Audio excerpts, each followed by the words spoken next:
Fala galera, beleza? Ó, se vocês. Deixa eu ver se tá filmando bem aqui. Tá. Se você caiu de paraquedas aqui nesse canal, eu sou o Rafael Araújo Cabral e eu faço vídeos de motovlog, né? Especialmente voltados à área ali de entregas por aplicativo, né? Principalmente como o iFood, principalmente o iFood. Mas eu sempre gosto também de falar sobre assuntos aleatórios, né? Então, se você veio até aqui e caiu de paraquedas, deixa aqui sua opinião nos comentários sobre o assunto referente a esse vídeo. Não precisa sair só porque é um motovlog, entendeu? Então, como você viu aí no título, né? Eu estou indo ali fazer uma entrega do iFood e estou a 6 minutos, dá muito bem para a gente conversar sobre isso. Você acha, galera, que vale a pena processar uma empresa no Brasil? Eu vejo muito os dois lados da história, né? Os dois lados da questão. O lado de que o empresário aqui no Brasil, ele se fode muito, né? Vamos falar com palavras bem claras, né? O pequeno empresário, principalmente aqui no Brasil, ele se ferra muito. Então, só para o funcionário, ele paga 2 salários praticamente, né? Ele tem o dobro de custo do que ele paga para o funcionário. E fora todos os impostos que eles pagam como cidadão comum, enfim. Tudo que a gente sabe muito bem, resumindo, o empresário no Brasil, principalmente o pequeno empresário, ele se fode pra um caralho. Porém, entretanto, todavia, nem todos os empresários no Brasil são pequenos empresários, né? Temos aí o nosso grandíssimo Joesley e o Wesley Batista, né? Os irmãos Batista que, cara, pelo amor de Deus, você pode até ser esquerdista, né? Mas vamos assumir que ali teve corrupção, né? Até eles mesmos assumiram, né? Um dos maiores esquemas de corrupção do país, né? E eu trabalhei ali na JBS. Contar um segundo da minha história. Eu trabalhei ali na JBS, estou com um processo na justiça, trabalhei ali por 4 anos e eu trabalhando ali por 4 anos, minha primeira audiência agora é em maio, vai completar 1 ano justamente no dia da primeira audiência.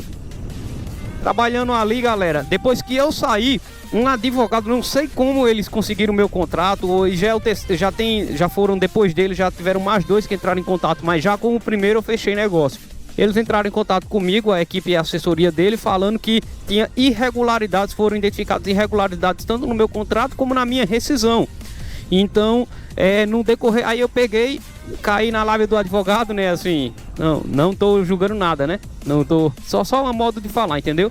Caí na lábia do advogado, entrei com processo na justiça e no decorrer desse processo, o advogado, eu fui falando as coisas pro advogado e eu tinha prova das coisas, né, até a questão de acidente de trabalho também, que tinha laudo médico, atestado que eu nunca peguei, né, e esse tipo de coisa, entendeu? E conforme isso foi acontecendo, conforme o processo foi andando, eu fui falando mais coisas para o advogado me fez enxergar tipos de coisas que eu jamais enxergaria, que eu jamais iria colocar na justiça por vontade própria, porque eu achei que estava tudo bem. E uma das coisas que eu vi que não estava tudo bem, que esses caras não são tão sofridos assim como a gente acha como é passado pra gente, principalmente o pessoal da direita, que eu particularmente sou de direita e gosto muito, como o MBL, né, o Arthur, o Kim, principalmente o Arthur, ele gosta muito de falar sobre o direito trabalhista, só que ficando do lado do empresário, né? Claro, ele tem que defender a classe dele, ele também é empresário, né? Entendeu? Só que uma coisa que eu concordo muito com o Arthur, com o MBL, com esse tipo de gente, com esse tipo de gente, não de forma pejorativa, mas uma coisa que eu concordo muito com eles é que realmente, o pequeno empresário, tem muita gente que processa. Eu vi um caso uma vez de um vigilante que processou a empresa. Ele trabalhava à noite, eu também sou vigilante. Ele trabalhava à noite e ele, depois de um certo tempo, depois de anos trabalhando, ele processou a empresa porque ele se sentia muito sozinho trabalhando à noite. Porra, meu irmão, aí é foda, cara.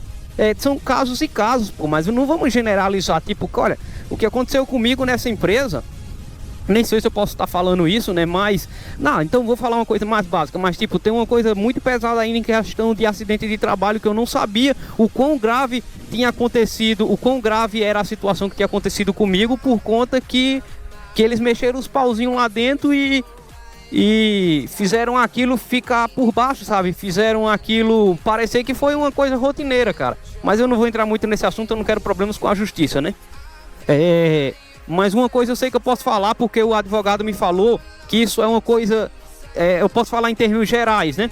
E não é uma coisa que acontece só na JBS, mas em muitas e muitas grandes empresas como a JBS, Santander, esse tipo de coisa, mas principalmente frigorífico, ou que trabalham com linhas de produção, né? Fábricas no caso, ele me falou que elas deixam de pagar muitos direitos dos trabalhadores. Muitas dessas empresas que têm milhares de funcionários, são muitos direitos dos trabalhadores que elas deixam de pagar ou pagam menos do que deveriam pagar, porque quando colocar no papel a quantidade de trabalhadores que vai colocar aquilo na justiça, vai compensar e muito os que não colocaram, que elas ganharam em cima dos que não colocaram. Aí galera, porra, meu irmão, entendeu o meu ponto de vista?